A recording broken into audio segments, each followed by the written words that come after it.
It has been a busy week on the markets, with the US Federal Reserve giving them a bit of a shake. With me to discuss this and more is Senior Market Analyst Craig Erlam from OANDA.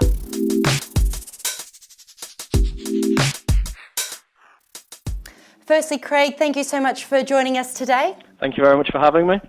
So on Wednesday, we had the Federal Reserve announce that they will be ending their crisis-era stimulus next month, and they'll also continue with their rates despite stagnant inflation. Craig, what do you make of this? I don't think it's necessarily too much of a surprise in terms of the package that they announced for unwinding the stimulus program, the quantitative easing program. The balance sheet is extraordinarily high, and I think it's the right time to start addressing this. In terms of the interest rates, personally, I still think it's the right decision. I think people are getting a bit too concerned about the lack of inflation at the moment. And I think the path that the Fed has taken is correct. I think the economy is heating up, even if it's not showing an inflation yet. I think it just caught the markets a little bit off guard because the markets are constantly trying to get ahead of the Federal Reserve.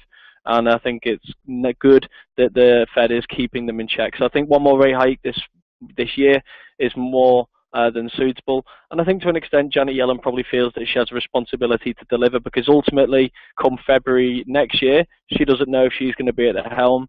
Reliable number 2 Stanley Fischer is not going to be at the helm. This was his last meeting, and if she's replaced by someone more dovish, at least she can leave thinking that she's done the right thing as much as possible and left the economy in a far better position than that she took it on in.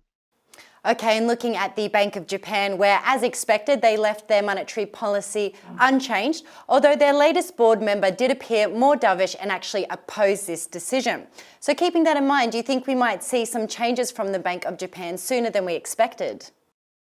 I don't think we're going to see any changes in the coming quarters. I'm thinking maybe more towards the back end of next year we could potentially start to see a change. And I think it's going to be very gradual. We have to remember that the Bank of Japan, or the Japanese economy, should I say, has been in a period of low growth and low inflation for a very, very long time. So it's going to be a much more gradual process than what we saw in the US, for example. But I do think there is going to start to be more of an appetite to move away from the kind of stimulus that we're getting right now, and it's not going to be significant.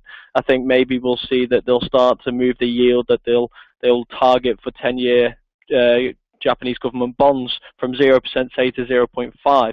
Again, this is a slight softening, of the easing stance, but it's very gradual and it's just moving away. It's just a symbolic move to say that we are starting to become more content with the levels of inflation that we're getting, assuming, of course, that they start to move back towards targets. We're seeing early signs of that, but very slow in that sense. I don't think the new policymaker who dissented in favour of more stimulus is going to make any difference here, because it is just one dissenter. Should they start to get more people on side, then maybe that's a different story.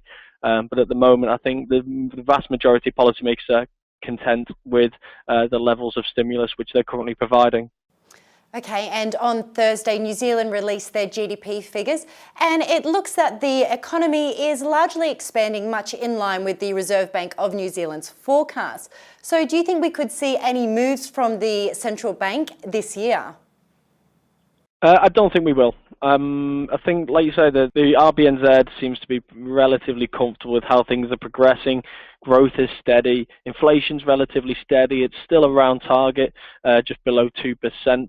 And I think they're quite content with how the economy is progressing. I think they are a little bit concerned with the strength of the New Zealand dollar, and that's potentially going to hold them back in terms of any policy tightening. I think they're relatively comfortable from a financial stability perspective with some of the housing rules that have been put in place.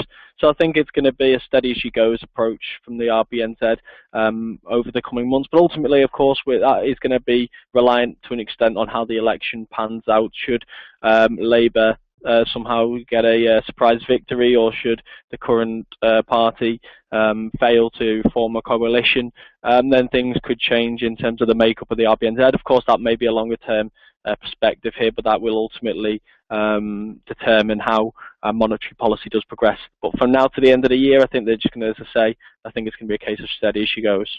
Okay, Craig, well, thank you so much for joining us today and providing your insights. Thank you for having me.